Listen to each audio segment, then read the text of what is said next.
Hi everyone, this is a short video on locating peer-reviewed sources and sort of more generally navigating the library system at UB. So I'll show you how to do that real quick, and then we'll spend a few minutes just in conclusion talking about Google Scholar. I'll give you a few hints for locating additional sources, and then we'll talk about other sources that would be considered acceptable and unacceptable. So let me switch over to the library web page real quick in an internet browser, and we will continue. All right, so this is the library's sort of landing page. The web address here is library.buffalo.edu. You can get there, however you want to. If you type in, UB Library in Google, it usually comes up. Homepage, that kind of thing. And there's just to talk about this real quick. There's a general sort of search bar. This is useful if you're looking for a book or something like or a piece of media, a video, something like that. I actually don't think this is the best way to access the peer-reviewed literature. Let me show you how I do that. So to get to the peer-reviewed literature, I go to Research Help, and this little drop-down menu opens up. There's drop-downs for for a bunch of these here, but Research Help, then Research Guides, and this takes us to an alphabetical listing of sort of all of the disciplines at UB. And they're listed alphabetically, so I just scroll over to social work, and then for whatever reason you click on social work again, and what pops up is sort of a list of resources and information about the librarian who is specifically for social work students is here. His name is Howard Pikeoff. But I go to Academic Search Complete, which is the first one. Now you may have to log in using your UBIT name and password. I've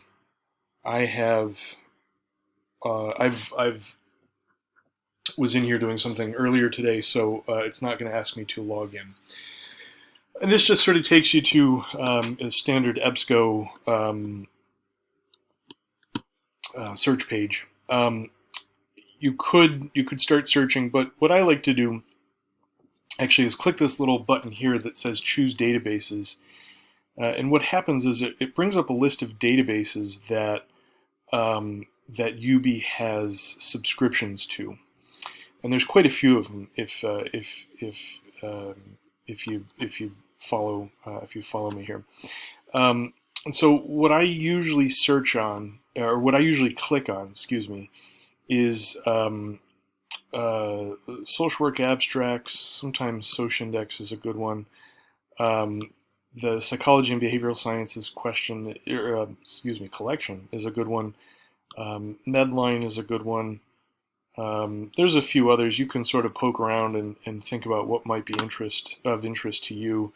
PsycInfo is a good one as well.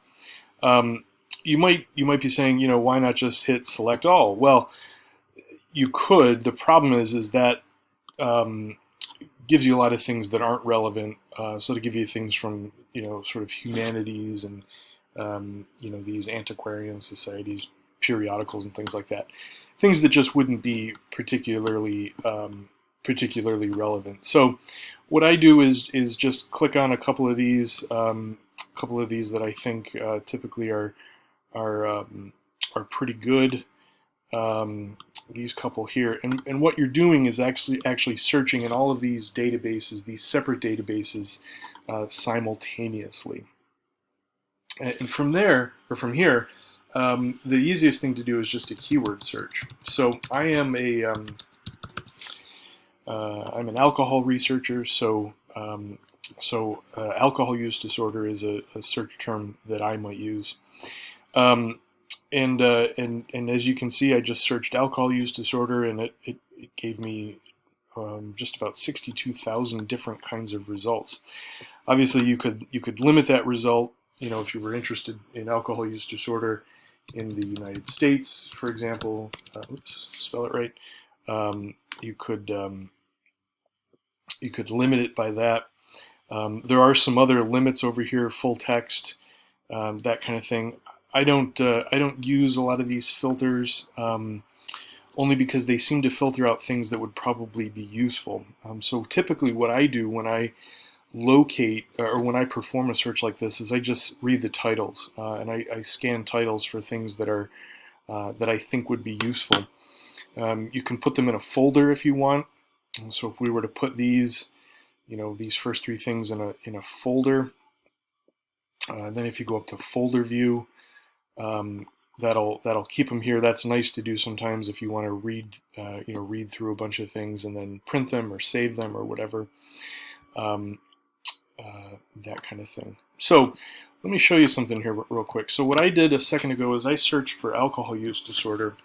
If I were to search for a closely related topic, although alcoholism isn't really a term that we use anymore, but if I were to search for that topic, I would probably get an entirely different set of results.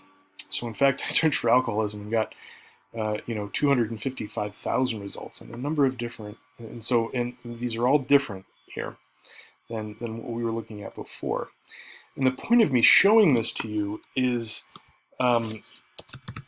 to show you that these search terms are pretty literal.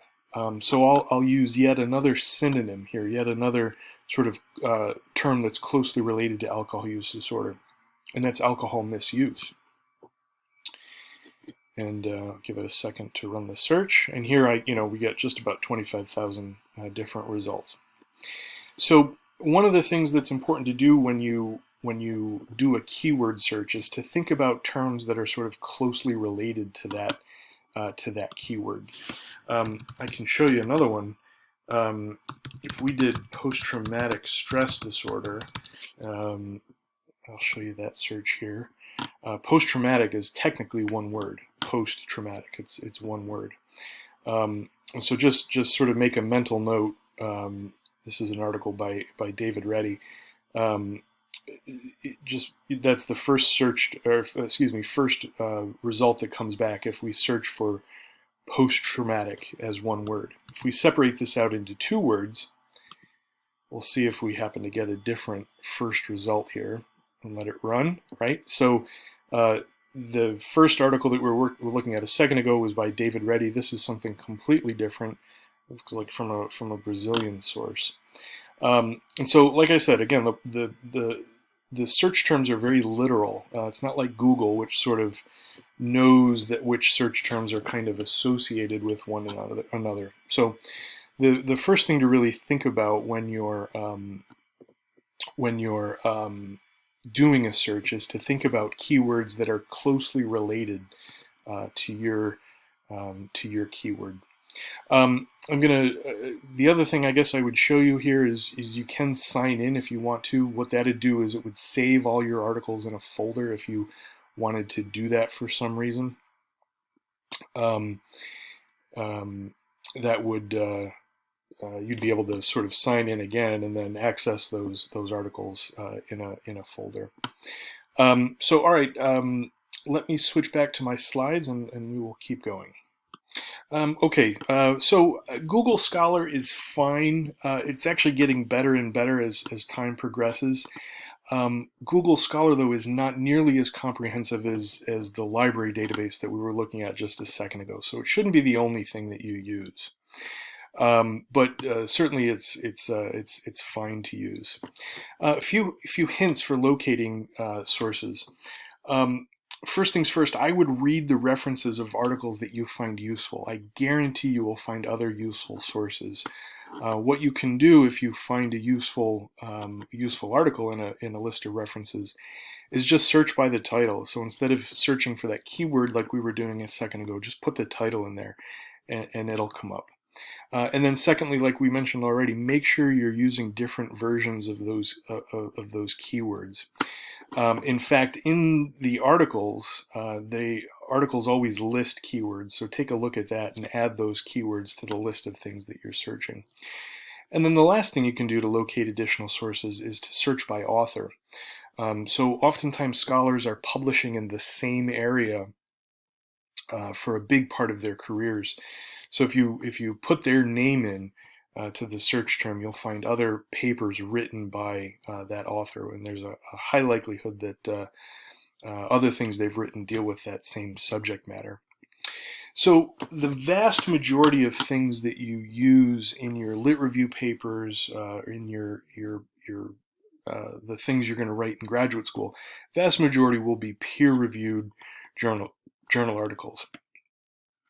It is acceptable to use government documents, some agency reports, occasionally some speeches by policymakers, conference proceedings, textbooks, and then reputable journalism. Things like the New York Times, The Economist, The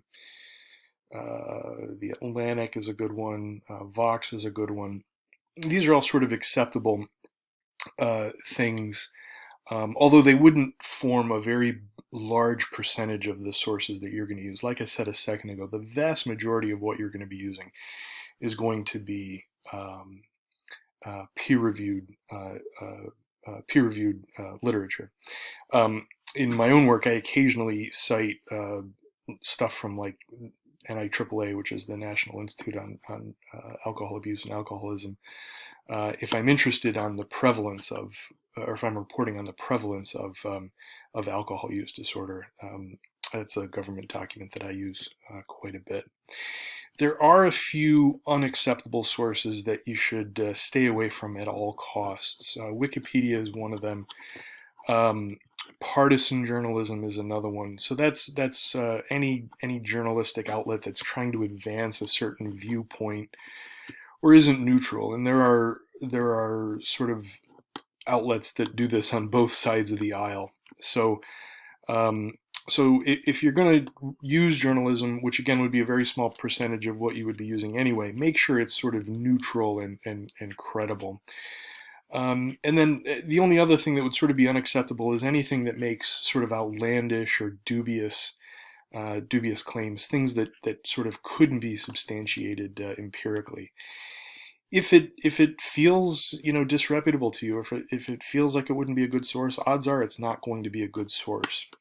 The thing about using peer-reviewed sources for the vast majority of what you're going to write is that that's typically reputable. It's typically reputable and credible kinds of work, and so that's one of the advantages of using sort of peer-reviewed literature for the vast majority of things. So that's it. I will stop this video here. Thanks for watching.